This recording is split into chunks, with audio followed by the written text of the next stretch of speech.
This is the review for Belgian GP 2016. The weekend at Spa started with Ferraris and Red Bull trading places for fastest laps in free practice. Meanwhile, Lewis Hamilton and Mercedes decided to take engine penalties and start at the back of the grid, along with Alonso in his Honda McLaren, who also changed his engine to a much more powerful variant. But at the end of qualifying, there were no major surprises. Nico Rosberg took P1, followed by Red Bull's Max Verstappen in his home race. And then Raikkonen and Vettel brought up the Ferraris. The only sort of shocker in qualifying was Lewis Hamilton went out in Q1, but the Merc were saving their car for the race. And Alonso, he couldn't proceed to Q2 because of Honda. So not much of a shocker. So come race day, we were expecting a hard-fought race between the single Mercedes, the Red Bulls, and Ferraris. What we weren't expecting was total chaos and mayhem. And that's what happened. So let me break it down because there's a lot to digest here. The lights go out, the race begins. Nico Rosberg gets a great start, gets off the line clean and quick. But the young Max Verstappen, he doesn't. He finds himself somewhere behind the Ferraris. And as we approach the first corner, he dives into the inside of Raikkonen on the curb. Meanwhile, Vettel is side by side with Raikkonen fighting for the number 2 place. And then he pushes. Max pushes Raikkonen and there is contact. Suddenly there are chunks of front wing flying around, tire debris, a spinning Vettel parked right in the middle of the racetrack. This accident basically ruined the race of Ferraris and Max, who had floor damage after this. And despite that, they decided to keep on having a few more run-ins with Kimi Raikkonen at the end of the race and couldn't finish in points. And all the Ferraris could do was stumble into the pits and try to reclaim some lost points. This all allowed the smiling assassin Daniel Ricciardo to jump to the second place, followed by surprisingly quick Nico Hülkenberg in his Force India, right here. However, everybody around them was falling apart, like Pascal Wehrlein crashing into Button, Carlos Sainz blowing up a tire and spinning and decided to keep running, and then Kevin Magnussen and his big crash into the wall in Blochemont.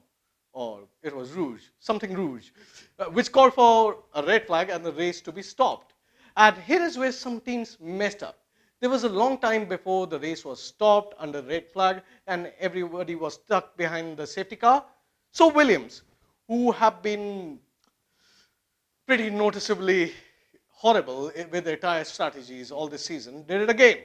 They called both their cars in for new tires under the safety car and had cold, worn-out tires when everybody was on a fresher start set at the restart. The only other team to screw up, so obviously, in tire strategy was Haas, the rookie F1 team, in their first year. Says a lot about Williams, doesn't it? So at lap 10, when they started racing again, we saw a much more methodical race. But what we also saw was Lewis Hamilton had clawed his way back up to 5th, just behind Alonso, who was in 4th. But not before we saw Christian Horner showing Max the tape of the accident and shaking his head side to side. Come on, Max. The curb is not the track.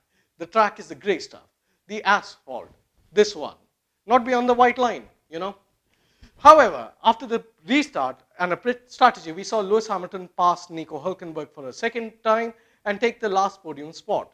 And Vettel, he had a great recovery dive, passing the likes of Alonso and Massa. So at the end of the race, we had Rosberg winning the Belgian GP, Ricciardo in number 2, Hamilton number 3, Hülkenberg number 4. His teammate Perez, 5. Great recovery drive from him too at number 5. Vettel number 6, Alonso 7, Bottas 8, Raikkonen 9th, and the final point scorer Massa for Williams.